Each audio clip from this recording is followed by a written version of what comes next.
June 19th, 1944, in the midst of the vast blue waters of the Philippine Sea, one of the world's most modern warships was preparing for its defining battle.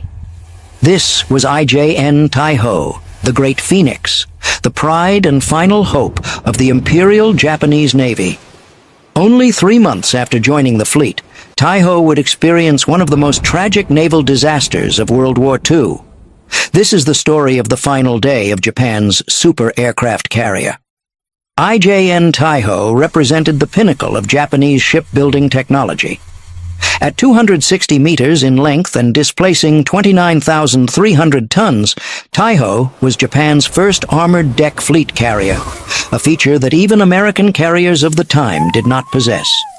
The 75 to 80 millimeter thick armor protected the flight deck, designed to withstand 500-kilogram bombs. A multi-layered defense system with 15 watertight compartments, double-hulled construction, and the most advanced firefighting systems. Taiho could carry 75 aircraft, including Zero fighters, Judy dive bombers, and Jill torpedo bombers. Every detail was meticulously calculated. Japanese engineers believed they had created an unsinkable ship. In March 1944, when Taiho was completed, Admiral Jisaburo Ozawa, commander of the Mobile Fleet, chose Taiho as his flagship. This was the highest honor, the command center for the entire Imperial Japanese Navy's carrier force. In June 1944, American forces landed on Saipan, an island within Japan's inner defensive perimeter. If Saipan fell, American B-29 bombers could directly attack Tokyo. The Japanese Navy had no choice. They had to fight a decisive battle. Admiral Ozawa's Mobile Fleet assembled 9 aircraft carriers, 5 battleships, 13 cruisers, and 28 destroyers, a total of 473 aircraft. Opposing them was the U.S. Navy's Task Force 58 under Admiral Raymond Spruance. 15 aircraft carriers, 7 battleships, 21 cruisers, and 69 destroyers. They had 956 aircraft, double the Japanese numbers. On Taiho's deck, the atmosphere was tense to the extreme. Over 2,150 sailors prepared for the greatest battle of their lives. Pilots conducted final checks. Technicians fueled the aircraft. At 8:30 a.m. on June 19th, the first attack wave was launched. The roar of aircraft engines shook the air. 69 planes from Taiho soared into the sky, heading toward the American fleet 300 nautical miles away. But just beneath the surface, danger was lurking. USS Albacore, SS-218, was a U.S. Navy Gato-class submarine under the command of Lieutenant Commander James W. Blanchard. Since 5 a.m., Albacore had been submerged at periscope depth, patrolling these waters. At 8:09 a.m., the periscope watch shouted, "Carrier, dead ahead, 10 o'clock!" Blanchard looked through the scope. His heart raced. It was a massive carrier, unlike any he had ever seen. The deck was flat, without the high island structure typical of other carriers. Around it were dozens of escorts. This was IJN Taiho. Albacore silently moved into firing position. At 9:09 a.m., Blanchard gave the order, "Fire!" 6 Mark 14 torpedoes launched from the forward tubes, leaving trails of bubbles on the surface. Each torpedo carried 300 kilograms of Torpex explosive, heading straight toward the massive carrier. On Taiho, lookouts spotted the torpedo tracks. Alarm bells rang throughout the ship. But at nearly 30,000 tons, Taiho couldn't maneuver quickly enough. Warrant Officer Sakio Komatsu had just taken off minutes earlier. Over the radio, he heard warnings about the torpedoes. Looking down, he saw the white wakes racing toward his mothership. In an instant, Komatsu made his decision. He pushed the stick forward, diving, his Zero straight into one of the torpedoes. A tremendous explosion. The Zero and the torpedo disintegrated into thousands of pieces. Komatsu died instantly. His sacrifice deflected 3 other torpedoes. 2 torpedoes passed by the bow, but the 6th torpedo kept coming. At 9:14 a.m., the torpedo struck Taiho's starboard side, just below the flight deck, near the forward aircraft elevator. A deafening crash echoed through the hull. The explosion shook the entire ship. Sailors were thrown sideways. Lights flickered. The ship listed slightly to starboard. But Taiho was designed to withstand such hits. The damage control system automatically activated. Watertight doors closed. Pumps ran at full capacity. The initial damage seemed controllable. The forward elevator was damaged. Some compartments flooded. Aviation fuel lines ruptured. The ship could still make 26 knots. Anti-aircraft systems still functioned. Aircraft could still take off and land. Captain Kikuchi ordered continued combat operations. On the bridge, Admiral Ozawa decided not to leave the ship. Taiho remained the flagship. Everyone believed their supercarrier had survived the crisis. They were wrong. The real disaster was just beginning. The Torpedo had ruptured the aviation fuel lines, the high-grade gasoline used for aircraft. Fuel began leaking into compartments below deck. Aviation fuel was one of the most dangerous liquids on an aircraft carrier. It was extremely volatile. Gasoline vapor was heavier than air, accumulated in low areas, and required only a small spark to cause a catastrophic explosion. Gradually, the smell of gasoline began to spread. Sailors reported the strong odor of fuel in many areas of the ship. The problem was, the chief engineer responsible for damage control had been killed in the torpedo explosion. His replacement, a young, inexperienced officer, faced a situation for which he had never been trained. The replacement officer thought, if we open the entire ventilation system, the wind will blow away the gasoline smell. The ship will be ventilated. The problem will be solved. At 10 a.m., the order was given. Open all ventilation ports. Turn on ventilation fans. Open windows and hatches. Immediately, the worst thing happened. Instead of blowing the gasoline vapor out, the ventilation system did something else. It dispersed the gasoline vapor to every corner of the ship. The aviation fuel vapor mixed with air created a perfect explosive mixture. With each passing minute, the entire ship became a giant bomb. Thousands of cubic meters of explosive mixture accumulated in the engine rooms, ammunition storage, corridors, and crew quarters. Taiho continued combat operations as normal. No one realized they were sitting on a powder keg about to explode. From 10 a.m. until 2:30 p.m., Taiho remained operational. Aircraft took off. Aircraft landed. Admiral Ozawa commanded the battle from the bridge. Outside, the Battle of the Philippine Sea raged intensely. American pilots shot down Japanese planes like shooting turkeys. In 4 attack waves, Japan lost over 300 aircraft while sinking only 2 American ships. But the greatest tragedy had not yet arrived. No one knows exactly where the ignition source came from. Perhaps a spark from a generator, perhaps a cigarette, perhaps metal friction. Just one tiny spark was needed. At 2:32 p.m., hell descended. A thunderous blast ripped through the air. A tremendous explosion tore IJN Taiho apart from the inside out. The armored flight deck, the 75mm armor designed to withstand 500-kilogram bombs, was blown into the air like cardboard. Massive steel plates flew dozens of meters high before crashing into the sea. The aircraft elevator, weighing dozens of tons, was launched into the sky like a toy. A column of black smoke rolled hundreds of meters high, visible from dozens of miles away. The ship shook so violently, people thought it had been torpedoed. But this wasn't an attack from outside.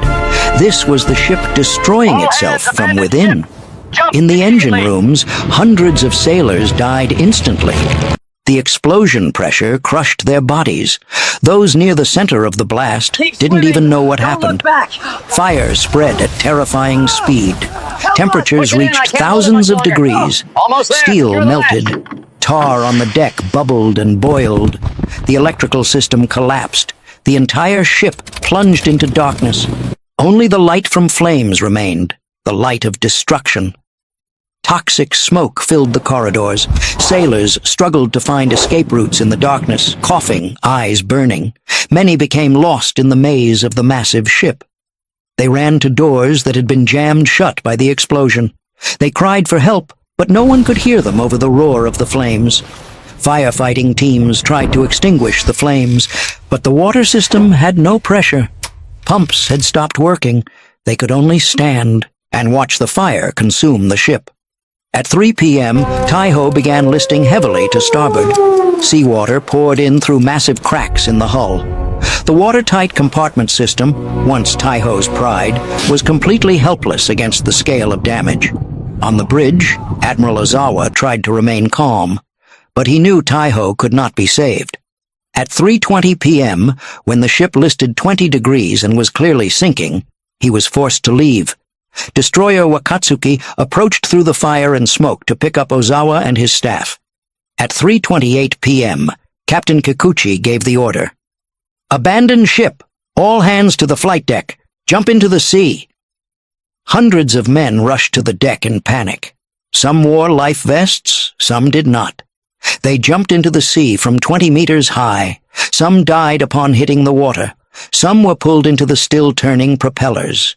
The escort ships tried to approach to rescue survivors, but Taiho was sinking fast and could drag the smaller vessels down. At 3:32 p.m., just 6 hours after being torpedoed, IJN Taiho capsized completely.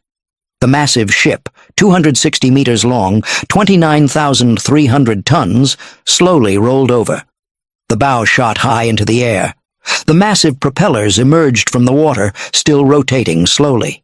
Those still on the ship fell into the water like dolls. Cries for help rang out everywhere. Then, with the terrifying sound of twisting and breaking metal, Taiho slid into the depths. A massive whirlpool sucked in debris and those unfortunate enough to be nearby. Air bubbles erupted to the surface. A large oil slick spread out, burning fiercely. Then came silence. The supercarrier Taiho, symbol of Japan's hope, had vanished to the bottom of the Philippine Sea at a depth of 3,000 meters. Of approximately 2,150 sailors and airmen aboard Taiho, 1,650 perished. Only 500 survived. Admiral Ozawa and his staff were lucky to escape death. At sea, destroyers rescued the survivors. Many were severely burned, some were in shock. All were exhausted and traumatized. No one found the body of Warrant Officer Sakio Komatsu, the pilot who crashed his plane into the Torpedo to save Taiho. He sacrificed himself to buy 6 more hours for the ship, but those 6 hours were not enough. Taiho still sank. Just hours later, the carrier Shokaku was also sunk by an American submarine.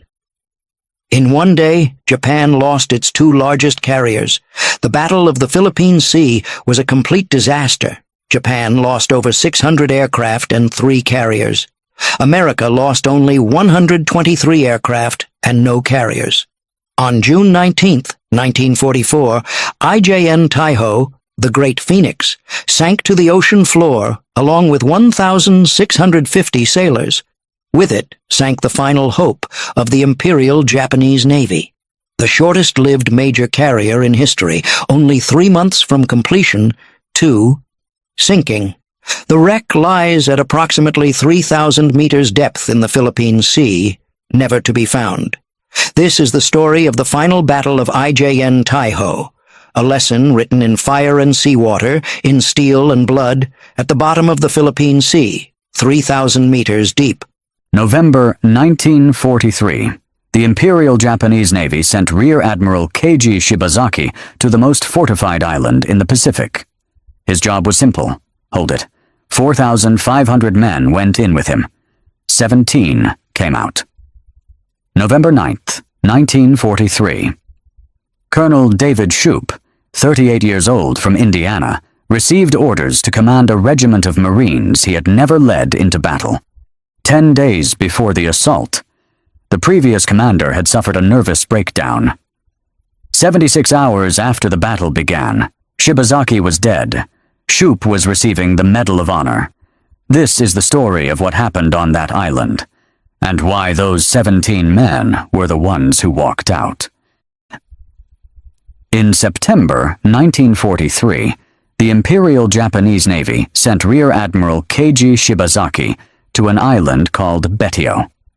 Betio was the main island of Tarawa Atoll, sitting in the Gilbert Islands, roughly 2,400 miles southwest of Pearl Harbor. From the outside, it looked like every other coral atoll in the Pacific. Flat, narrow, ringed with white sand, palm trees leaning over the water. From the inside, it was something else entirely. Tokyo had a problem. After Midway and Guadalcanal, the Americans were moving west, island by island. And the road from Hawaii to the Philippines, the road that eventually led to Japan itself, ran straight through the Gilbert Islands. Betio had an airstrip. Any American fleet moving west toward the Marianas had to pass through these waters. That airstrip put Japanese aircraft within range of every ship that did. Without Betio neutralized, there was no safe path to the Marshalls. Without the Marshalls, no path to the Marianas. Without the Marianas, Tokyo understood what came next. They needed someone who could make Betio impossible to take. They sent Shibazaki. He was not a man who dealt in slogans. He had fought in China. He had planned amphibious landings. He understood, better than almost anyone else in the Japanese military, exactly what it looked like when a force tried to come ashore against a prepared defense. He knew where men died. He knew why they died. And when he walked Betio's 2 miles from end to end, he already knew what he was going to build. For the next several months, the work never stopped. 500 pillboxes and reinforced firing positions, not holes dug in a hurry, but concrete and steel, coconut log walls 5 to 8 feet thick, many of them built to absorb a direct hit from a 16-inch naval shell and keep the men inside alive and fighting. A network of trenches connecting every position on the island, so that defenders could move from one end to the other without once showing themselves above ground. 40 artillery pieces distributed across the island in reinforced pits, and 4 8-inch coastal defense guns captured from the British at Singapore, mounted in camouflaged emplacements, their barrels trained on the only approaches into the lagoon. Every gun on that island was positioned to cover the beach. Every gun on that beach was positioned to cover the reef beyond it. There was not a square yard of open water between the reef and the shoreline that was not within the field of fire of at least 2 weapons. When the work was nearly finished, Shibazaki gathered his men. He told them, it would take 1 million men 100 years to conquer Tarawa. He was not making a speech. He was not trying to raise morale. He had spent months calculating every angle, every layer of concrete, every meter of water between the reef and the sand. He had done the math. That was his answer. What Shibazaki could not calculate, what no amount of concrete and steel and careful geometry could account for, was already on its way, and it had nothing to do with numbers. On paper, the American invasion force looked like it couldn't lose. 17 aircraft carriers, 12 battleships, 66 destroyers, 35,000 men, 10-to-1 odds against the defenders. Before the landing craft left the transports, Lieutenant Colonel Herbert Amy gathered his men on deck and told them what was coming. We are very fortunate, he said. This is the first time a landing has been made by American troops against a well-defended beach. The first time over a coral reef. The first time against any force to speak of. And the first time the Japanese have had the hell kicked out of them in a hurry. Herbert Amy was killed the moment he jumped into the water. David Shoup had helped design the assault plan. He knew every beach, every approach, every assumption the plan was built on. And there was one assumption that kept him up at night. The reef surrounding Betio sat 500 to 800 yards offshore. The Higgins boats, the flat-bottomed landing craft that would carry the Marines in, needed at least 5 feet of water to clear it. The plan depended on the tide rising on schedule. A New Zealand officer named Major Frank Holland had lived at Tarawa for 15 years. He was brought in to assess the tidal conditions. At the final briefing before the fleet sailed north, Holland stood up and said there would be no more than 3 feet of water over the reef at the time of the landing. He was shaking. He was nearly in tears. He begged them to delay the assault until the tides were more favorable.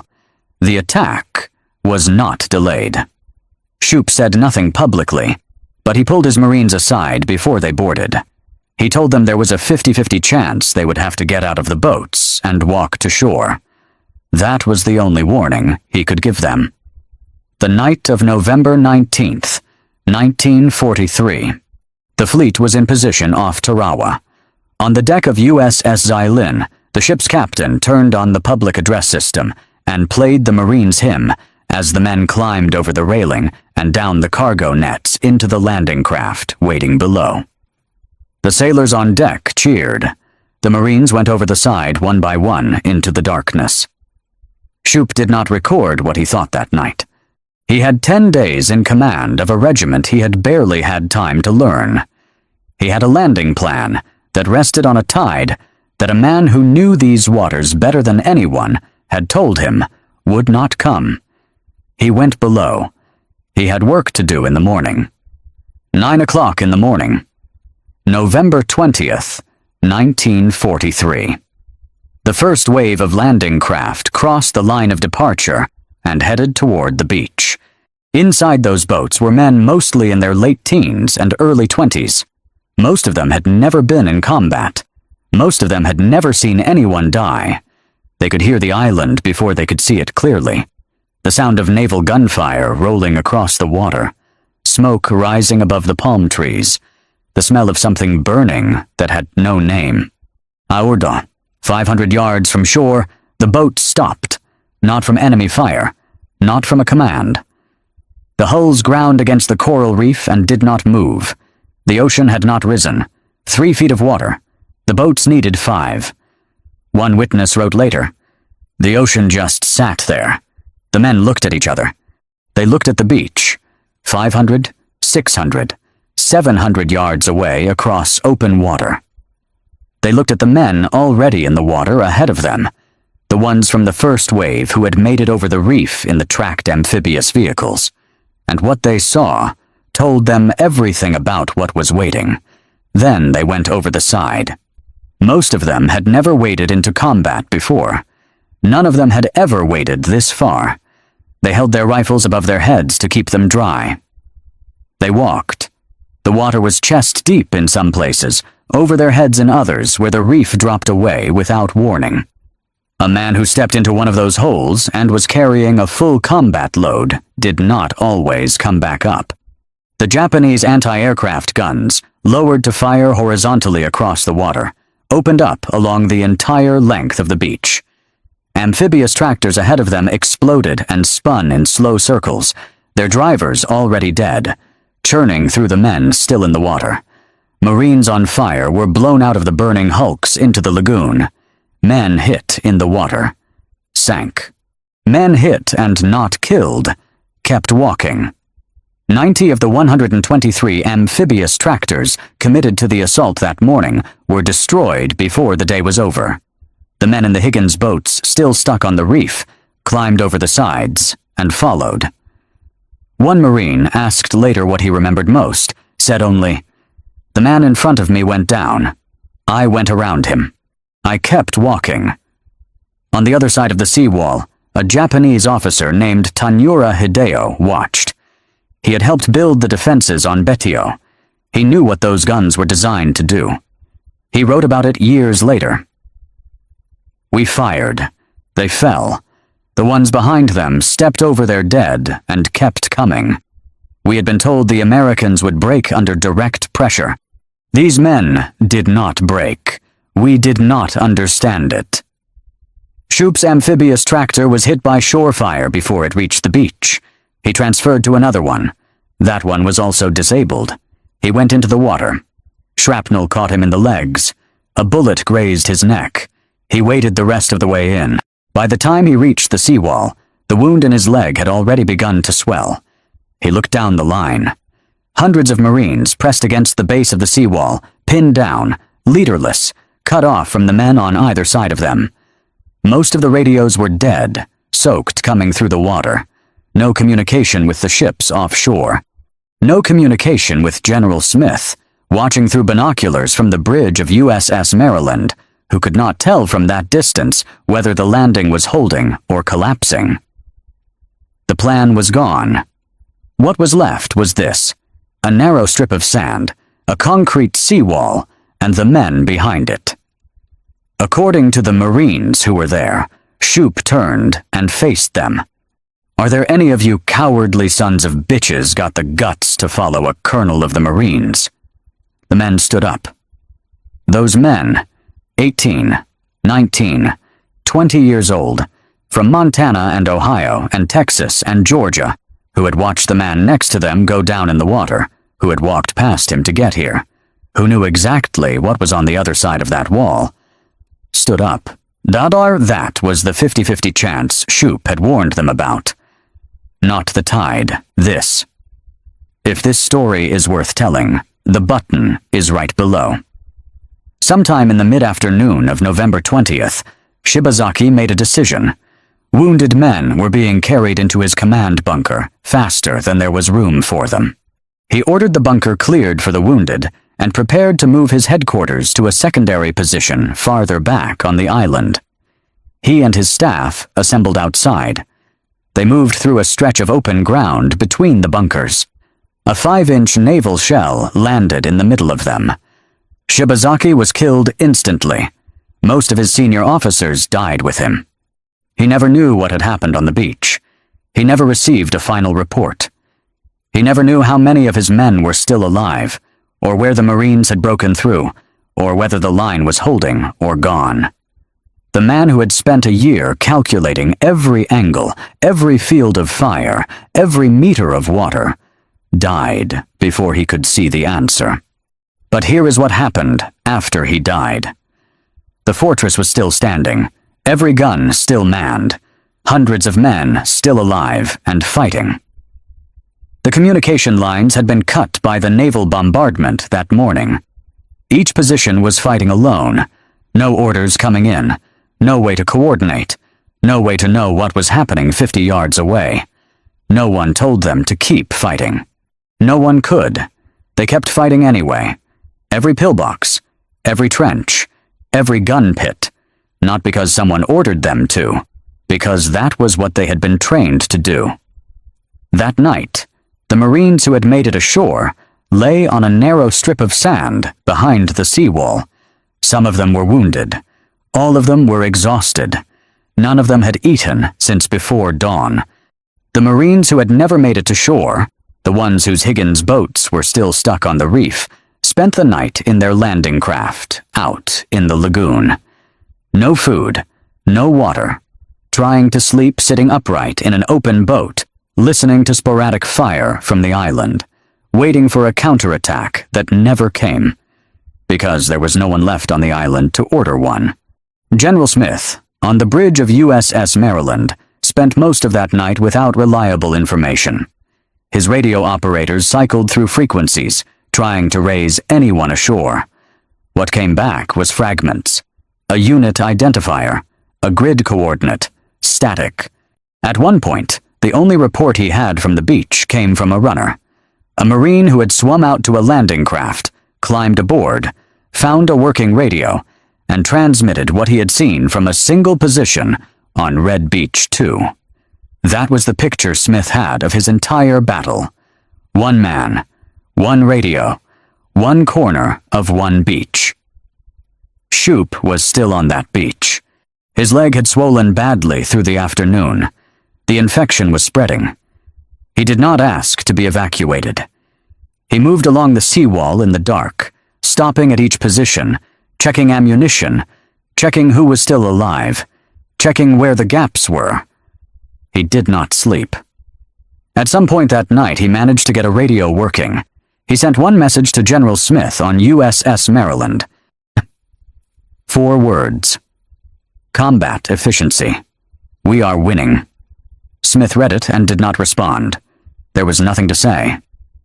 There was nothing else to record about that night except what the men who were there remembered later, that he was there, that every time they looked up, he was still there. Dawn, November 21st. Day 2. The Marines who had spent the night in the boats came ashore in the early morning light. They passed the bodies still floating in the lagoon. They passed the wrecked amphibious tractors sitting crooked on the reef. They waded through the same water, past the same reef, up the same beach. They did not stop.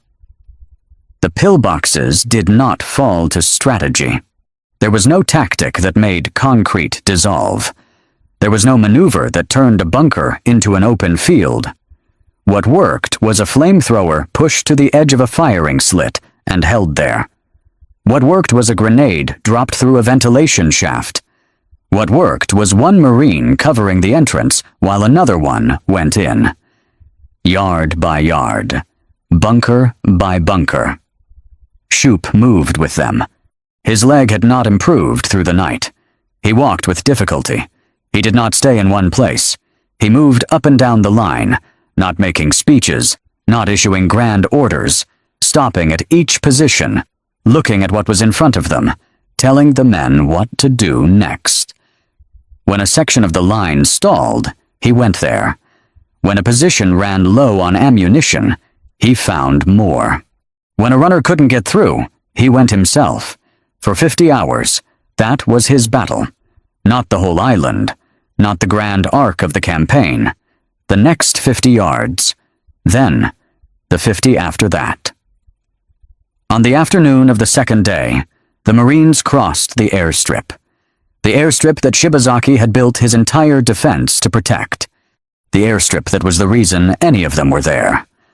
They crossed it under fire, running in small groups, dropping flat, getting up, running again. When the last man crossed, there was no celebration. There was the next bunker. On the evening of the second day, Colonel Merritt Edson, Chief of Staff of the 2nd Marine Division, Medal of Honor recipient from Guadalcanal, came ashore to take overall command on the ground. He found Shoup still on his feet, wounded, gaunt, 50 hours without sleep. Still there. Shoup handed over command without a word of protest and went back to commanding his regiment. There was still fighting left to do. 4,500 Japanese defenders had been on Betio when the battle began. 17 survived. 1,021 Marines were killed. 2,100 were wounded. On an island 2 miles long. In 76 hours. A correspondent named Robert Sherrod was on Betio when it ended. He filed his report for Time magazine on December 6, 1943. He wrote, "Last week, some 2,000 or 3,000 United States Marines, most of them now dead or wounded, gave the nation a name to stand beside those of Concord Bridge, the Alamo, and Belleau Wood. The name was Tarawa." Sherrod also filmed what he saw. The footage he brought back was so graphic, bodies in the water, bodies on the sand, the cost of 76 hours laid bare, that the United States military refused to release it. The American public, they believed, was not ready to see what the war actually looked like. President Roosevelt personally reviewed the film. He overruled the decision. He said the American people deserved to know what their sons were being asked to do. With the Marines at Tarawa was released in early 1944. Audiences sat in silence. Some walked out. Some could not. After the battle, American officers walked Betio from end to end. They went through every pillbox, every trench, every reinforced firing position. Their assessment, written into the official record. The defenses were nearly perfect. The fields of fire were exactly right. The concrete was exactly thick enough. The gun positions were exactly where they needed to be. If the tide had risen, if the Higgins boats had crossed the reef as planned and put the Marines directly onto the beach under the full weight of those guns, the casualties would have been far worse. Shibazaki had not miscalculated the fortress. Or, what he had miscalculated was simpler than that. He had fought in China. He had studied the record, the Philippines, Wake Island, Bataan. He had read the intelligence assessments. He had built his fortress for the army those assessments described. He built it for men who would break. He did not build it for men who already knew they might die before they reached the sand, and came anyway. That was not in any intelligence report. That was not something you could calculate. The men who died at Tarawa did not die for nothing. Every lesson written in blood on that reef was paid forward. 9 underwater demolition teams were formed immediately after Tarawa. Men whose job was to swim in ahead of every future landing, map the reefs, cut the obstacles, so the next generation of Marines would not have to wade blind into the same water that had killed so many here. Those teams became the foundation of what is today the Navy SEALs. The pre-landing bombardments at every island after Tarawa lasted not hours, but weeks. The landing craft were redesigned. The communication systems were rebuilt. The tidal reconnaissance was overhauled entirely. The blood on the reef at Tarawa paid for safer landings at Saipan, at Iwo Jima, at Okinawa. Tens of thousands of men came home who might not have, because of what happened here. Shoup wrote one line in his notebook after the battle was over. Not about the fighting, not about the men he had lost, not about the Medal of Honor that was coming, though he didn't know it yet. He wrote, "I realize that I am but a bit of chaff from the threshing of life, blown into the pages of history by the unknown winds of chance. 350 Marines who died at Tarawa have never been found. Most of them were killed in the water in those first hours, before anyone could record where they fell. Some were buried on the island, and their graves were lost when the Seabees came in after the battle to expand the airstrip. The one Shibazaki had built to keep the Americans out. There are teams still going back to Betio today, still searching. 350 names, no graves, no markers. But there are other places those men still exist, not in archives, not in history books, at dinner tables. In the sentence a grandfather started and then stopped. In the name he said once, the name of a man who didn't come back, and never said again. In the story, your father told you that you have never heard anywhere else, because it isn't anywhere else. It only exists in you. If your father served, if your grandfather served, if someone in your family came home from the Pacific and brought something back with them that they never quite put down, leave it here. One sentence, one name, one island. Don't let it disappear. Tokyo, the spring of 1945. Inside the Ueno Zoo, in a cage built to hold a tiger, there is a man. He is American. He has no clothes. His wrists are tied to the iron bars, and a line of ordinary people files past one by one to look at him. He is 23 years old. A few months ago, he was a navigator on a B-29, crossing this same city at 32,000 feet. Now he weighs almost nothing, and a sign beside the bars tells the people of Tokyo exactly what they are looking at. The hated B-29. And here is the part that makes no sense. 40 years after this morning, that same man will buy a plane ticket and come back. To Tokyo, on his own, because he wanted to. He'll shake the hand of the pilot who knocked him out of the sky. He'll call one of his guards a friend, and he'll say the day he chose to go back was one of the best days of his life. Why would a man return to the place that put him in a cage? That's what this is about. His name was Raymond Halloran. The men who flew with him called him Hap, and before we go on, this part isn't for me.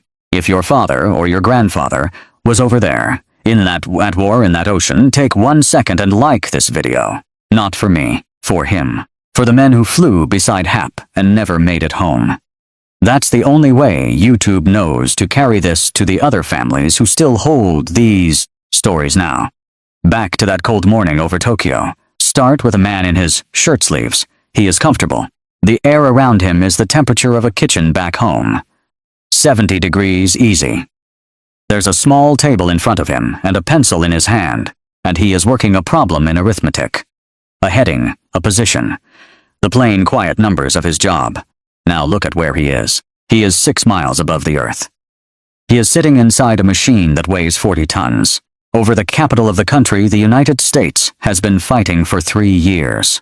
And on the other side of the thin aluminum wall beside his elbow, close enough to lean against, the air is 58 degrees below zero. That is the thing to hold on to about this morning. Not the danger, the comfort. His name was Raymond Halloran, 22 years old, a navigator. The men called him Hap, and the airplane they had given him was the most advanced thing flying in the year 1945. The B-29, pressurized and heated, so that boys could ride into battle warm, in their shirt sleeves, while just outside the metal, the sky would kill a man in minutes. You build a machine like that to protect them. Remember that. It matters in about 400 words. So how does a kid from Cincinnati end up warm and 6 miles over Tokyo with a pencil in his hand? The plane was called the Rover Boys Express, named after a set of adventure books the crew had grown up reading, the kind you checked out of the library and finished under the covers. 11 men aboard, most of them barely out of high school. Hap was the second of 5 brothers from an Irish Catholic family that had come up the hard way through the Depression. He'd loved airplanes his whole life. When the war came, he raised his hand, the way so many of them did, and the war took him at his word and sent him to the other side of the planet. This was the morning of January 27th, 1945. 76 of these bombers were going to Tokyo. The target was an aircraft factory on the western edge of the city, the Nakajima plant, where they built the engines for the planes that had been killing American boys across the Pacific since Pearl Harbor. Knock out the factory, the thinking went, and you slow the whole war. That was the thinking. Then Mount Fuji came up on the horizon, white and perfect, a strange thing to see from the window of an airplane that had crossed an ocean to drop bombs. And then they came up to meet him. By the count historians made after the war, close to 300 Japanese fighters went into the air over Tokyo that day. They made more than 900 firing passes at the American formation. And the worst of it, the very heaviest of it, fell on Hap's squadron. The B-29 was big and fast and famously hard to kill. One fighter alone usually couldn't do it. So they didn't come alone. By most accounts, the man who found the Rover Boys Express was named Isamu Kashiide, a pilot the Japanese press called the king of the B-29 killers, because he had brought down more of them than anyone alive. He flew a heavy twin-engine fighter, and he did not slide in from behind the way you'd expect. He came at them head-on, and he waited. His moment came when the gunners on the Rover Boys were turned the other way, busy with a Zero that had darted in along the flank. That was the opening. Kashiida put a 37mm cannon shell straight into the nose of the airplane. Now go back to the warm room. The thing that made it warm was the pressure, the sealed skin holding the comfortable air in and the killing cold out. And in 1 second, a cannon shell took the nose off that seal. The warm room was gone. In its place came the outside, 58 below, screaming in through a hole where the front of the airplane used to be. The temperature in that cabin dropped well over 100 degrees in the time it takes to say it. The thing they had built to protect those boys had become the wound. 2 engines were dead. 2 were burning. The tail gunner was killed at his post.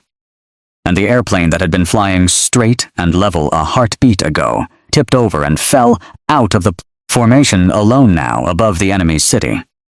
The pilot was a young man named Edmund Smith. The crew called him Snuffy. He held that airplane as long as there was anything left to hold, which was not long.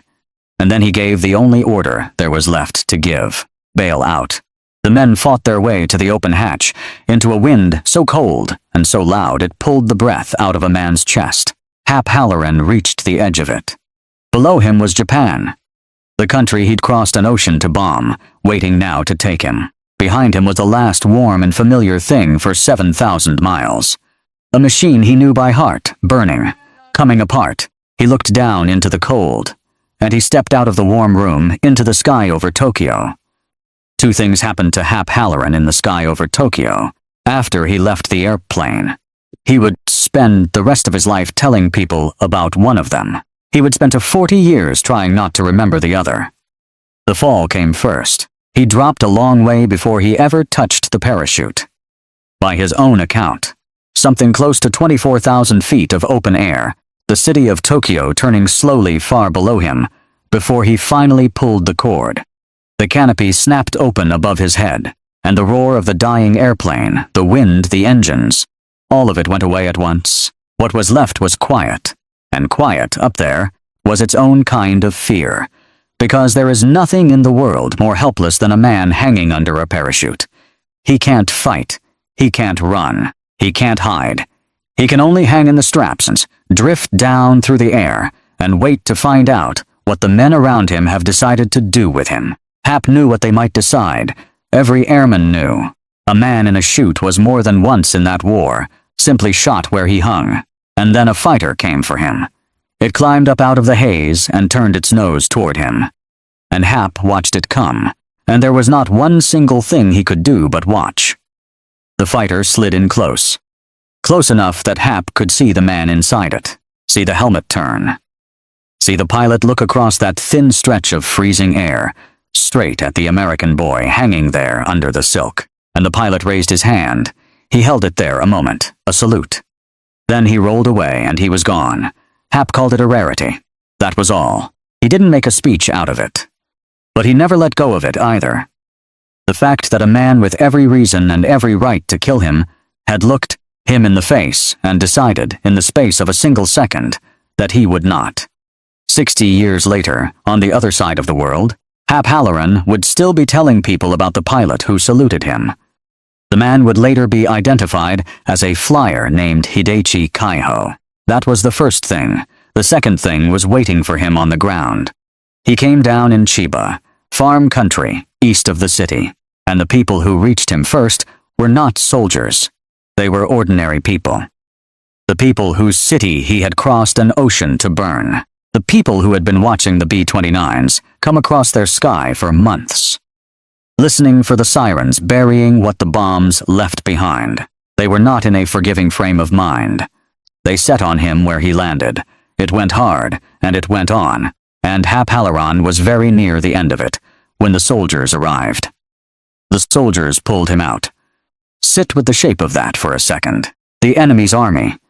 The men whose actual job was to destroy him were the ones who waded into that crowd and dragged him out of it alive. They tied his hands, and they took him away into Tokyo, toward a building the prisoners only ever named in a lower voice.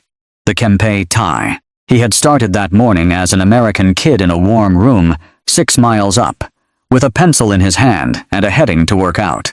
He ended it on the ground, beaten, his hands bound, in the keeping of the nation he had come to bomb. And the thing he would turn over in his mind for the rest of his life was the order of it all.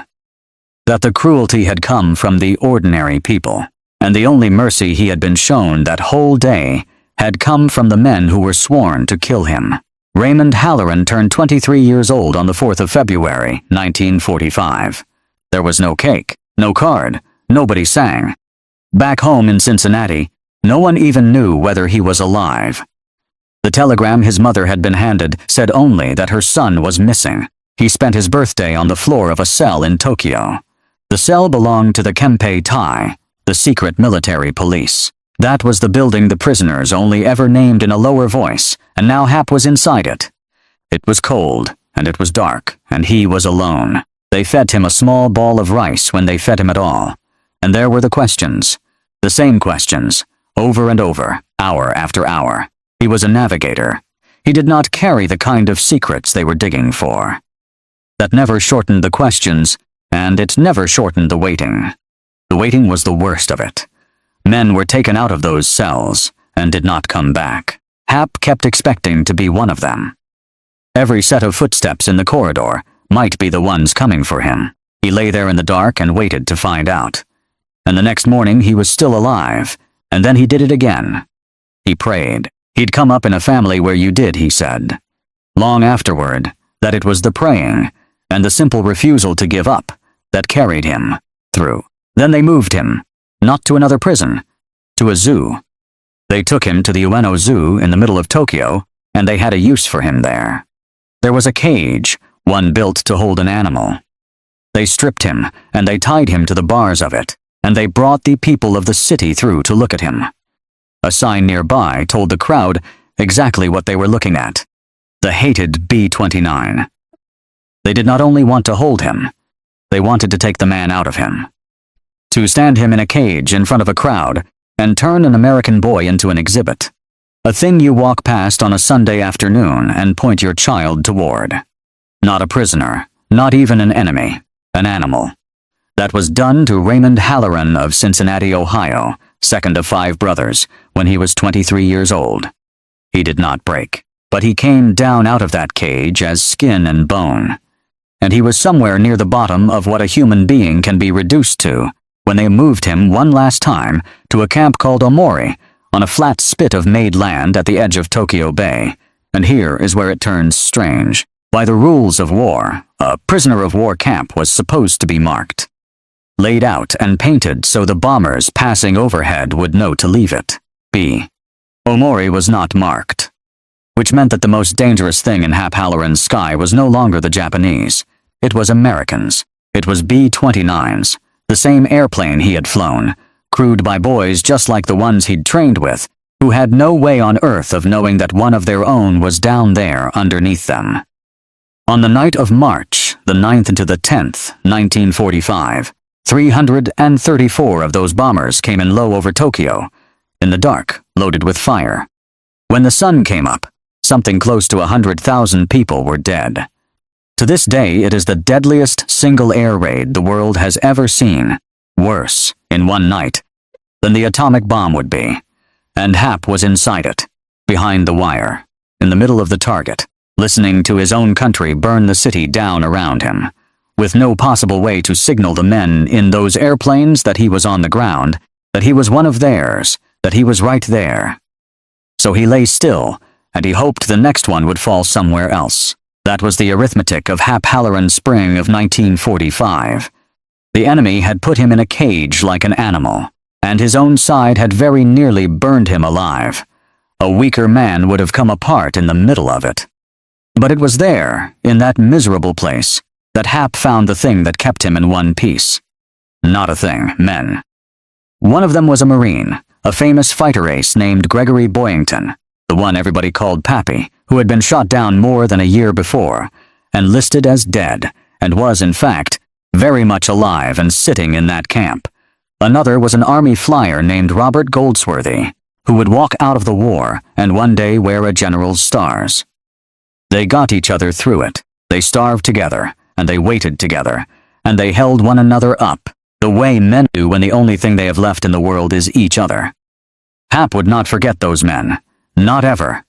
Keep Pappy Boyington in mind. We will come back to him. Because somehow, between the cage and the fire and the long dark waiting, Raymond Halloran came through the worst months of his life still a man. What that cost him, no one back home would understand for a very long time. He did not understand it himself yet. For most of the world, the war ended on a battleship in Tokyo Bay in September of 1945.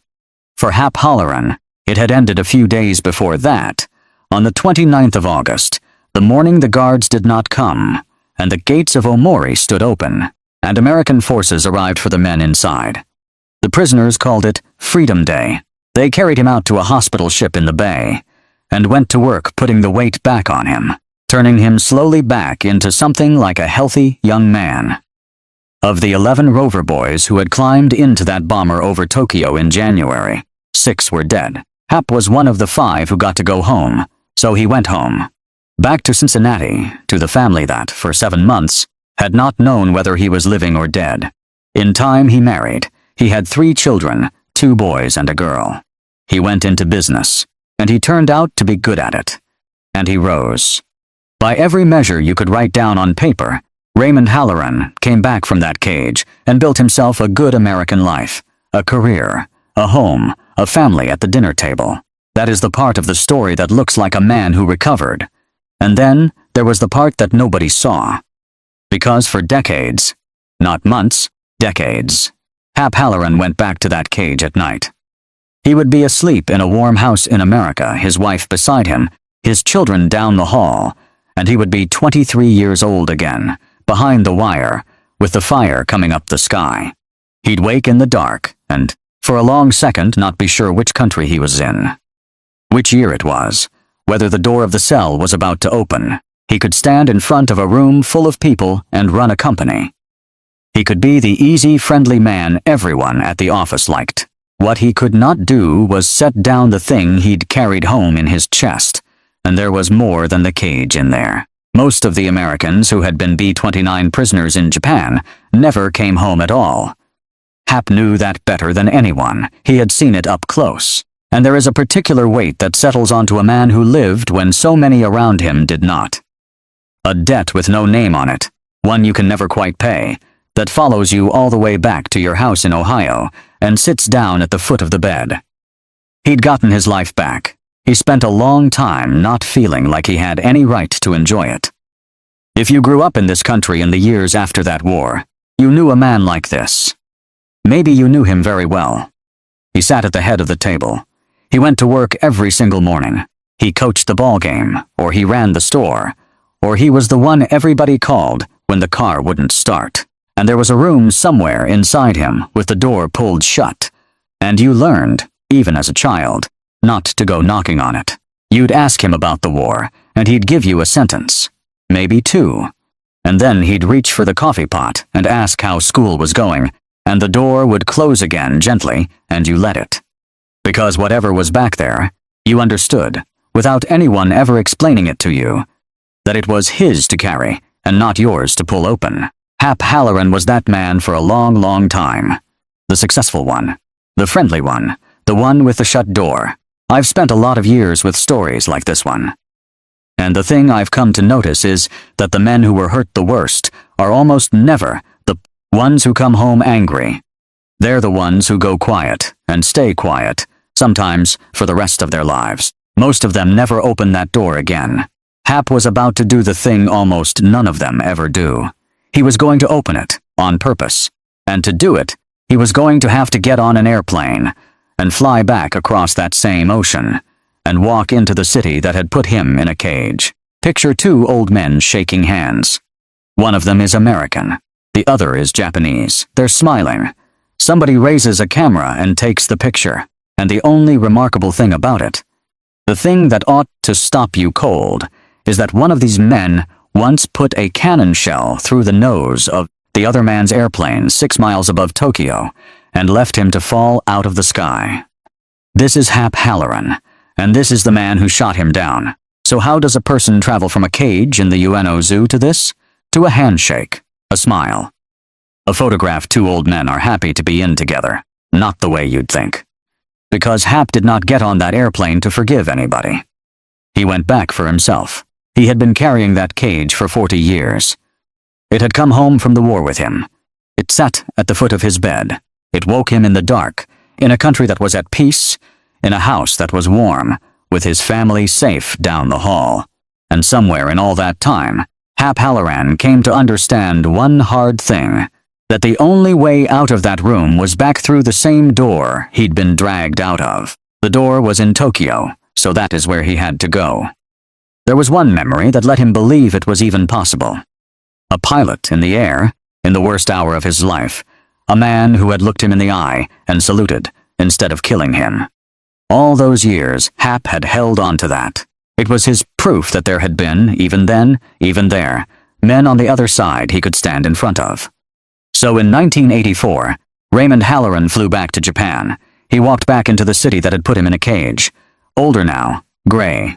A well-to-do man from Ohio, stepping off an airplane in Tokyo of his own free will, carrying nothing but the thing he had finally come to set down. He went looking for the pilot who had saluted him, a flyer later identified as Hidechi Kaiho, and he found him. At last, the airman who had hung helpless under that parachute got to stand in front of the airman who had chosen, in a single second, to let him live, and to thank him for it, face to face. Then he did the harder thing. He went and found the other one, the man who had actually shot him down. Hap tracked him down, and looked at the man who had nearly ended his life over Tokyo, and put out his hand. Now understand what that handshake was, and just as much, understand what it was not. It was not Hap Halloran saying any of it had been all right. The cage had been real. The fire had been real. Close to 100,000 human beings had died in that city in a single night, and 6 of the boys he'd flown with were never coming home, and Hap never once pretended otherwise. He carried the truth of every bit of it to the end of his life. It had been all right. The cage had been real. The fire had been real. Close to 100,000 human beings had died in that city in a single night, and 6 of the boys he'd flown with were never coming home, and Hap never once pretended otherwise. He carried the truth of every bit of it to the end of his life. He did not excuse the men who had done what they'd done to him, and he did not ask anyone else to. What the handshake meant was something narrower than forgiveness, and harder, and entirely his own. It meant he was finished letting the worst thing that ever happened to him decide who he was going to be for whatever time he had left. He found one of the guards, too. One of the few who had shown the prisoners some small kindness. Back when a small kindness could get a man in serious trouble, the 2 of them became friends. And here is a thing you almost wouldn't believe without the photographs to prove it. The American boy who had been stripped and roped to the bars of a tiger cage spent a good part of his later years on golf courses in California, laughing, telling stories, riding around in a cart with a Japanese fighter ace named Saburo Sakai, one of the most famous pilots Japan ever put in the air. Hap hosted him as a guest in his own home, 2 old enemies from opposite ends of that terrible war, knocking a golf ball around like men who'd been friends their whole lives. He didn't go back to Japan just the once. He went again and again for the rest of his life. He gave his own money to the memorial built for the people who died in the firebombing. The same raid he had once lain beneath, in chains, praying it would fall somewhere else. He stood up in front of audiences on both sides of the ocean and told the whole story, the cage and all of it. He sat on panels beside the men who had flown the Enola Gay. He became, of all the things a caged man might have become, the best-known American veteran in the country that had caged him. And somewhere in all of that, quietly, without a date you could circle on a calendar, the nightmares stopped. The door he'd kept shut all those years, he had walked all the way through, into the worst room of his life, and out the other side. The cage finally let go of him. Hap used to say that the day he made up his mind to go back was one of the best days of his entire life. Now you know why. He had not forgotten one single thing that was done to him. He had only decided to stop being its prisoner. On the 15th of January 1988, an old airman stood up at Arlington National Cemetery to say goodbye to a friend. The friend was Pappy Boyington, the Marine ace, the man who had been shot down and given up for dead, and who had turned out to be very much alive in a prison camp on the edge of Tokyo Bay. The 2 of them had starved in that place together. They had kept each other alive in a place designed to break them. Now Boyington was gone, and of all the men who could have spoken over him, it was Hap Halloran they asked to do it. Think about who was standing at that grave. The boy they had stripped and tied to the bars of a cage in the Ueno Zoo, and shown to a crowd as something less than a man. That was the man they chose to stand at that grave, and give Pappy Boyington the right words to leave on. Because that is what Hap Halloran had made of himself in the end. Not just a man who got free, a man who carried the others. He had lived when 6 of his own crew did not. For most of his life, that weight had very nearly broken him. And then, somewhere along the way, he picked it up and turned it into the work of his remaining years. Standing up, again and again, in front of anyone who would listen, telling the whole story. Saying the names out loud. Making sure that what those young men had gone through would not simply vanish when the last witness to it was gone. The country took notice. In 2001, they placed him in the American Combat Airman Hall of Fame, beside another old Pacific flyer who had been shot down over that same ocean as a young man, and who had gone on to become President of the United States. In Japan, the boy from the tiger cage had somehow become the most recognized American veteran in the entire country. But the medals and the honors were never really the point of him. What he did with the years was the point. One by one, the other men who had climbed aboard the Rover Boys Express on that freezing January morning grew old and passed on. Until, at the very end, Raymond Halloran was the last one left, the last man alive who had been inside that airplane, the last one who could still say all of their names. He died on the 7th of June 2011 at the age of 89.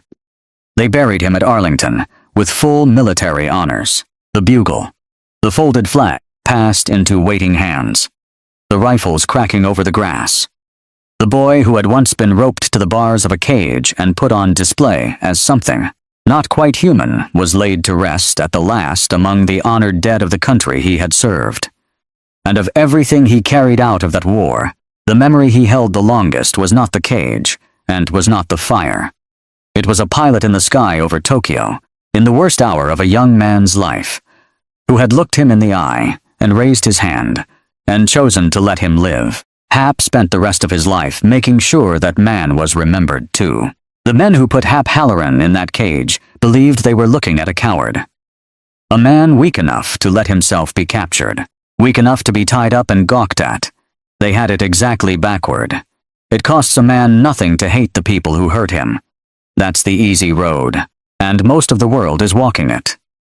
The hard thing, the thing almost nobody manages, is to live through all of it, every last hour, and then refuse to let it turn you cruel.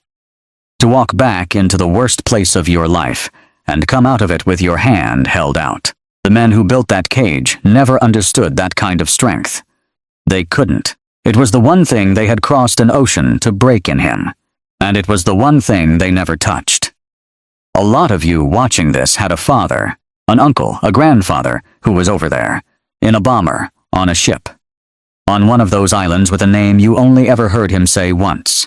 Most of them came home and said almost nothing, but some of you heard something one time, at a dinner table, in a car on a long drive, when he thought you weren't really listening. A name, a place, a night he never spoke of again. Those stories are not in any book. They exist in exactly two places, in the men who were there and in the people they told. So leave it down in the comments. Even just a name, even a fragment, you're not sure you remember right. Because when the last person who carries a story is gone, the story is gone with him. For good, and these men earned more than that. The evening of December 6th, 1941.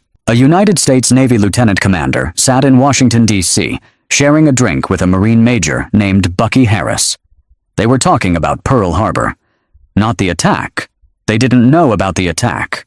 They were talking about how exposed the fleet was, how the ships were bunched together in the harbor, how a determined enemy could walk straight in and do real damage if they hit at exactly the right moment, how no one seemed to be thinking seriously about the possibility. At some point, one of them suggested sending a warning telegram to someone in Hawaii. They laughed it off. No one would listen to a pair of crazy, drunken poops. The next afternoon, every word they had said was proven correct. The lieutenant commander's name was Arleigh Burke, and while the Pacific was burning, while men were dying on ships he should have been commanding, he sat at a desk in Washington and increased production at the naval gun factory. He requested sea duty the same week Pearl Harbor was attacked. Denied. He stayed at that desk for more than a year. In the Solomon Islands, American destroyers were going out at night and not coming back. An enemy that had spent years perfecting night combat was sinking them in the dark, one by one, while Burke read the after-action reports at his desk and circled the same phrase over and over in the margin. What he wrote next to it changed how the United States Navy fought. And after the war, Japanese Vice Admiral Junichi Kusaka, the man who had commanded all naval forces at Rabaul, who had spent more than a year sending ships and planes south to destroy Americans in the Solomon Islands, sat down with the man he had never managed to stop. Kusaka didn't talk about Halsey. He didn't talk about Nimitz. He talked about one captain, the one nobody in Washington had wanted to send. If a story like this, about someone nobody knew who turned out to matter, is the kind of story you think more people should hear, hit the like button right now. It's the only signal the algorithm has. It costs you nothing, and it's the only way this reaches someone whose grandfather was out there. Now, back to 1941. Arleigh Burke was born in Boulder, Colorado, as far from the ocean as a man can get in America. His grandfather was a Swedish immigrant named August Björkgren, who changed the family name to Burke, something that sounded more American. They farmed hard land in the Rockies. There was no money for college. Burke got into the Naval Academy because his local congressman gave him an alternate nomination. He graduated in the class of 1923, top 5th. Over the next 18 years, he served on battleships and destroyers, earned a master's degree in chemical engineering from the University of Michigan, and prepared himself, methodically, patiently, for a war he could feel coming. When that war arrived, the Navy put him at a desk. He didn't fight it. He read. Every action report from the Solomon Islands came through official channels. Burke read all of them. He mapped the engagements on paper. He traced every decision backward, from the moment the shooting stopped to the moment the first mistake was made. The reports arrived in batches. Some were brief. Some ran to dozens of pages of testimony from surviving officers. Burke read them all. August 9th, 1942, the Battle of Savo Island. A Japanese force, 7 cruisers and 1 destroyer, ran through a full Allied screening force in 37 minutes. 3 American heavy cruisers sank. The Australian heavy cruiser HMAS Canberra sank. Their hulls went down into what sailors would come to call Iron Bottom Sound. A name earned one ship at a time, in the dark, in water too deep to recover anything. More than 1,000 sailors dead. The worst defeat in United States Navy history. Burke read the survivor testimonies. He read the officer statements. He read the damage assessments that tried, in careful official language, to explain how an entire screening force had been destroyed before it could mount a coherent defense. And in report after report, from officer after officer who had been there that night, he kept finding the same sentence. Waited for orders from the task force commander. In the dark, with Japanese torpedoes already in the water, with ships already burning on the surface of Iron Bottom Sound. American captains had followed doctrine, verified contact, requested permission, waited for the order that would tell them what to do next. By the time orders arrived, men were already dying. Burke wrote in the margin, "This is why men die." Savo Island was not an isolated case. The months that followed produced more reports. The Battle of Cape Esperance in October 1942, a partial American victory that exposed the same coordination failures. The Battle of Tassafaronga in November 1942, a Japanese torpedo attack that cost the United States 4 cruisers, while the American force was still trying to organize its response. The pattern did not change. Contact, hesitation, request, permission, fire. And somewhere in that sequence, in the gap between the moment a man saw the enemy and the moment he was authorized to shoot, Japanese torpedoes found their targets in the dark. Burke had never commanded ships in combat. He had never heard a torpedo detonate 50 yards from his bridge.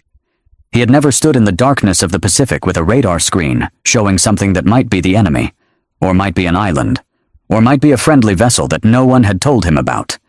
But he understood the problem.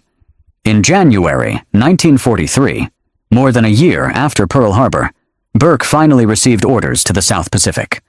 He packed his analysis of every night action in the Solomons and boarded the plane west.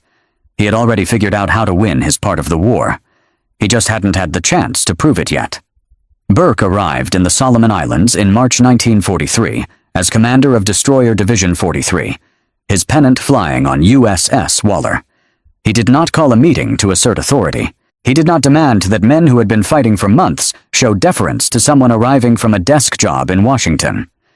He asked to see the action reports from the Guadalcanal campaign. Then he asked to speak with officers who had been in the night engagements. He listened more than he talked. What he heard confirmed everything he had read. American destroyer commanders kept making the same sequence of decisions in night combat.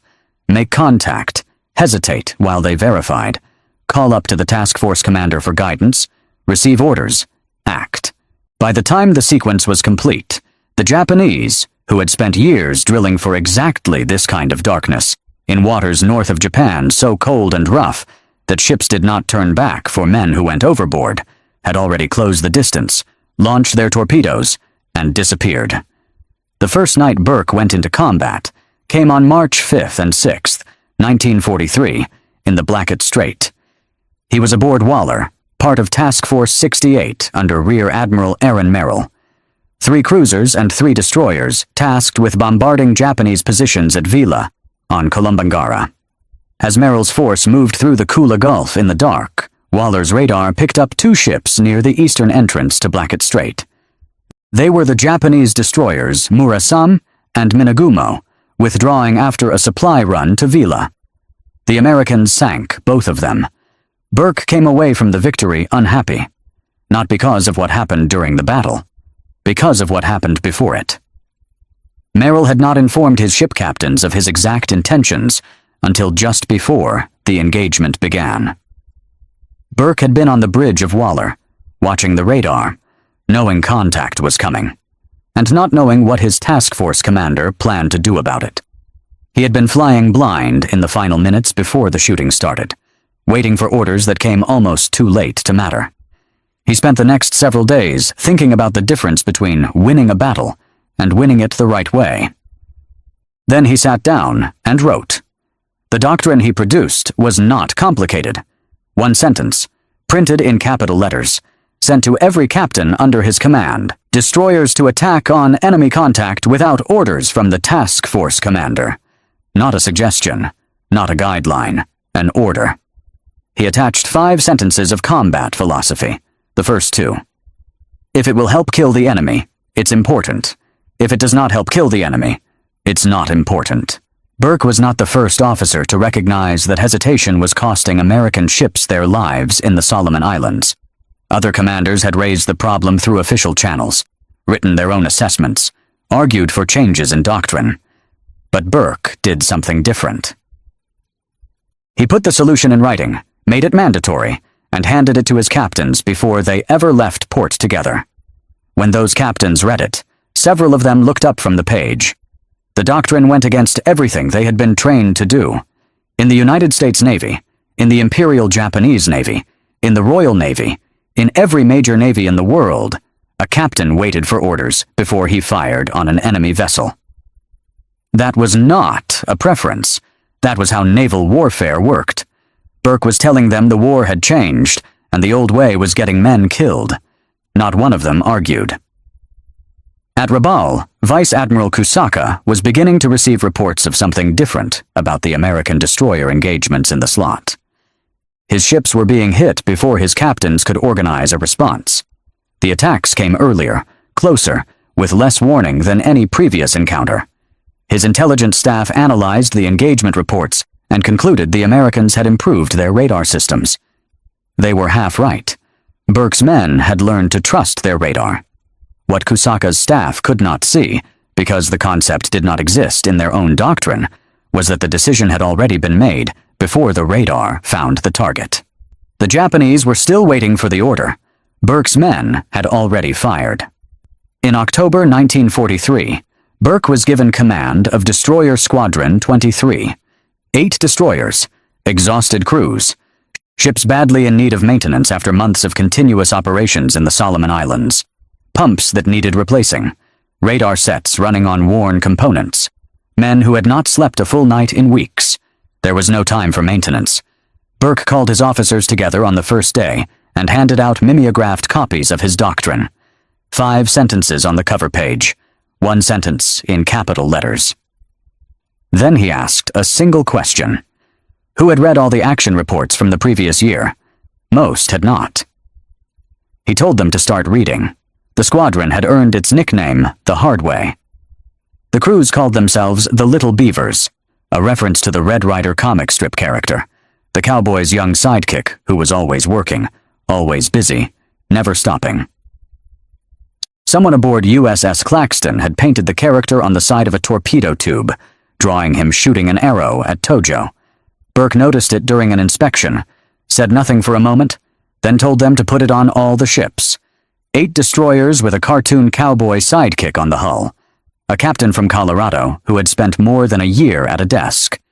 This was what Kusaka was about to send his warships against. November 1st and 2nd, 1943.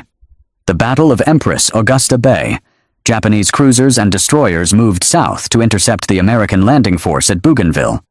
Burke and the Little Beavers were providing screening cover for Admiral Merrill's cruisers when radar picked up the incoming Japanese force. Under the old American doctrine, report contact, verify, request permission, fire. Under Burke's doctrine, attack. He did not wait for Merrill's order. The Japanese cruiser Sendai took torpedo and gunfire hits and went down. One Japanese destroyer followed her. The landing at Bougainville was protected. What happened in the engagement that mattered most to Burke was not the result. It was a 4-minute window, 0213 to 0217, when Division 46 lost radar contact with Division 45 during the action. 4 minutes. He mapped it that night. He identified the exact position where the two divisions had been when the contact broke down, the course changes that had opened the gap, the moment when the coordination had fractured. The next morning, he drilled his captains on it.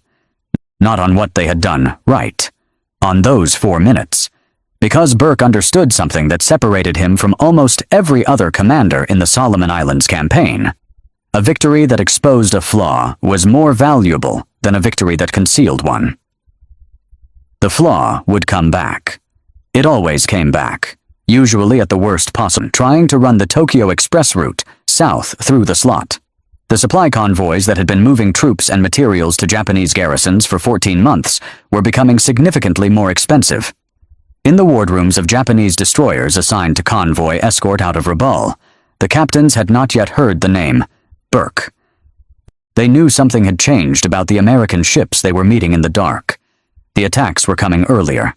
The torpedoes were in the water before the radar operators had finished reporting the contact.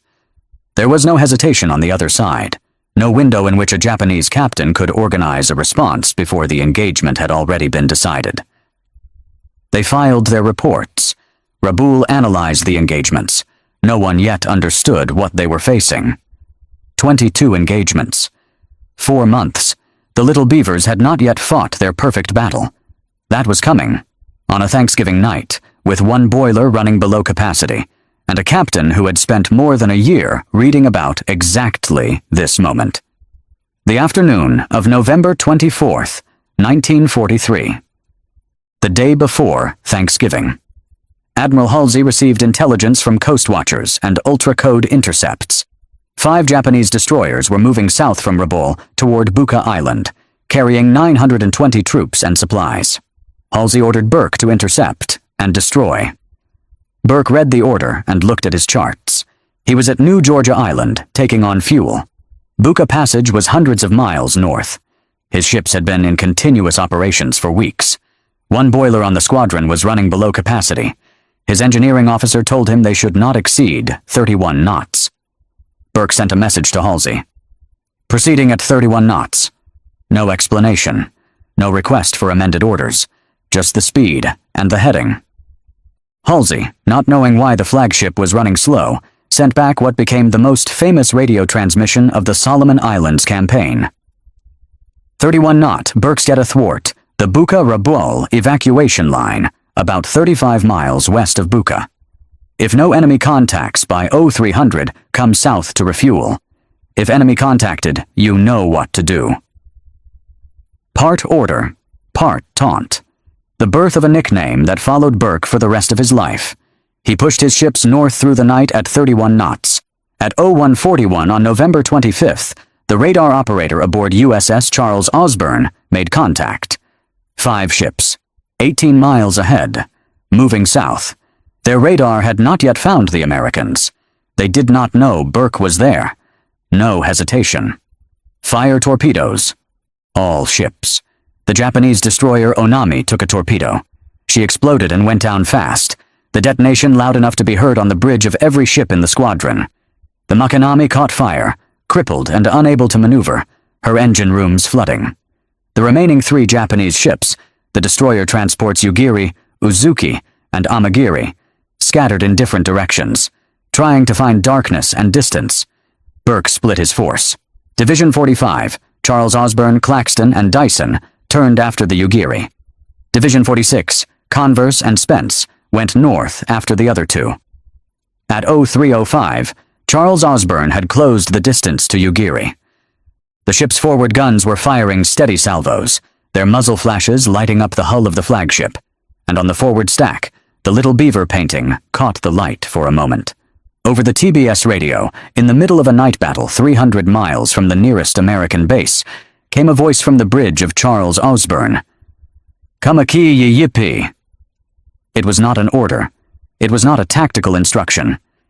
It was a man who had spent more than a year reading about every mistake American destroyers had made in the dark, who had written the solution in capital letters and handed it to 8 captains, who had drilled his squadron on a 4-minute radar gap from a battle they had already won, and who was now, in the middle of a pitch-black November night in the South Pacific, doing the thing he had been building toward since December 1941. Ugiri went down at 03:05. Division 46 pressed north after the Uzuki and Amagiri. Both Japanese ships had scattered toward the coast of New Ireland, running hard in the dark. They were faster than Burke's destroyers in the final miles, using their knowledge of the coastline to find shadow and cover. Uzuki reached safety. Amagiri reached safety. Burke made the decision at 03:30. He called Division 46 back. Dawn was less than 2 hours away. His ships were deep in waters that 4 Japanese air bases could reach the moment the sky turned gray. He had done what he had been ordered to do, and done it without losing a man. He turned his ship south and ran for home at 31 knots, final count from the engagement. 3 Japanese destroyers sunk. 2 Japanese destroyers driven back to Rabaul without completing their mission. 0 American ships damaged. 0 American sailors killed. And then, something that no one at Rabaul could fully explain. 58 Japanese bombers and 145 fighters sat on airfields within range of the engagement. 4 separate bases. Enough aircraft to have turned the return voyage of Burke's squadron into a catastrophe. Not one of them had reached the battle. The action had started and ended before a single Japanese aircraft engine could warm up. The Naval War College studied the battle after the war and called it formally an almost perfect surface action. Halsey called it the Trafalgar of the Pacific. The Tokyo Express, the Japanese supply route that had been running troops and materials south through the slot for 14 months, never ran again at scale. 0 casualties. 3 ships sunk. A man from Colorado yelling a cowboy war cry into a radio at 3 in the morning. I've read a lot of these stories. That one doesn't get old. Kusaka received the report the next morning. He had been sending ships south for 14 months. He read the numbers. 3 ships lost. 0 American casualties. The battle over before his aircraft could be scrambled. And understood, for the first time, that the equation had changed in a way he did not know how to reverse. Was, over 4 months, from November 1943 to February 1944, Destroyer Squadron 23 fought 22 separate engagements in the Solomon Islands. 1 Japanese cruiser sunk. 9 Japanese destroyers sunk. 1 submarine. Several smaller vessels. Approximately 30 aircraft destroyed. American losses, nearly none. The Japanese Navy was not short of courage. That was never the problem. Their destroyer captains were experienced. Their ships were fast. Their night-fighting doctrine had been refined over years of brutal training. Drills conducted in the frigid waters north of Japan, in conditions so demanding that men fell at their posts from exhaustion, and ships did not slow down for them. They had built, through years of punishment, a fighting force that was genuinely formidable in the dark. They knew how to fight at night. What their system had never accounted for was an enemy who had already decided to fire before the engagement began. Consider what a Japanese destroyer captain faced when his ship encountered the little beavers in the slot. His radar found the American ships, or perhaps didn't find them at all, because by the time his operator called out the contact, Burke's torpedoes were already in the water. If he saw the contact in time, his next action was to call his division commander. His division commander's next action was to call Rabaul. The chain of authorization moved upward before it could move outward. By the time permission to engage reached the ship that needed it, the Onami was already going down. Burke's captains operated under different rules. When the radar operator reported contact, the standing order was already in effect. There was no call upward. There was no request for permission. There was no 10-second gap between the moment a man saw the enemy and the moment he acted. The decision had been made in October 1943, in a wardroom in the South Pacific, when Burke handed 8 captains a mimeographed page with one sentence in capital letters. Every engagement that followed was simply the execution of a decision that had already been taken. After Cape St. George, Kusaka's analysts went back through every engagement and looked for the technical explanation. They examined radar equipment. They examined torpedo specifications. They examined ship speeds and the geometry of the attacks. They concluded the Americans had made improvements to their systems. They were looking at the wrong variable. The Japanese captain was not permitted to fire without authorization. That was not a flaw in their system. That was the system. The concept that a captain could be ordered, in writing, to attack on first contact without seeking permission from above, that idea had no place in how the Imperial Japanese Navy understood command. Burke had not discovered a new technology. He had changed when the decision was made. In the months that followed Cape St. George, Japanese destroyer losses across the entire Solomon Islands theater accelerated. The Tokyo Express route that had sustained Japanese garrisons on Bougainville, New Georgia, and the surrounding islands collapsed. Garrisons that had depended on the nightly resupply runs found themselves isolated, their supplies dwindling, unable to understand why the convoys had stopped. The answer was not complicated. Every time a Japanese ship went into the slot at night, the engagement ended the same way, because on the other side, the decision had already been made before the radar found the contact. Kusaka never sent another major convoy south after Cape St. George. Not because he had run out of ships, though his destroyer strength was badly depleted, but because he had run out of answers. After the war, Burke heard that Junichi Kusaka, the man who had commanded all Japanese naval forces at Rabaul, who had spent more than a year sending ships south to find and destroy him, was working on a railway crew, swinging a sledgehammer, laying track. The two men eventually met. Burke asked what Kusaka had made of those battles in the Solomons. Kusaka said they had never understood how the American destroyers attacked so quickly. His staff had spent months looking for the technical explanation. Better radar, improved torpedoes, something in the equipment that gave the Americans their edge. There was nothing, Burke told him. We just stopped waiting. The Japanese had genuine advantages in some of those engagements, more experienced officers in some battles, better night vision training, a doctrine for darkness that had been sharpened over a decade. None of it mattered when the decision had been made before the fight began. The Japanese Navy had built a system that rewarded caution. Verify before you act. Confirm before you fire. Follow the chain of command upward before you move laterally. Wait for the order that will tell you what you already know. Burke had built something different. Not better ships, not better weapons. A different answer to one question. When do you decide?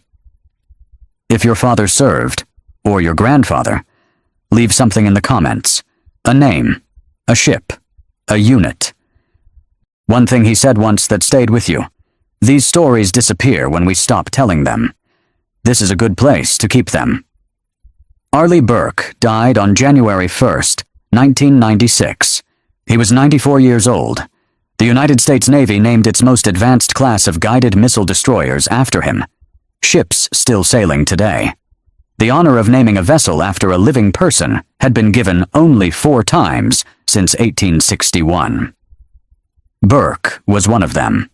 After the war, he worked to rebuild the Japanese Maritime Self-Defense Force from the ground up, lending aircraft, sharing training, spending years helping the Navy of the country he had spent 2 years fighting to find its footing again.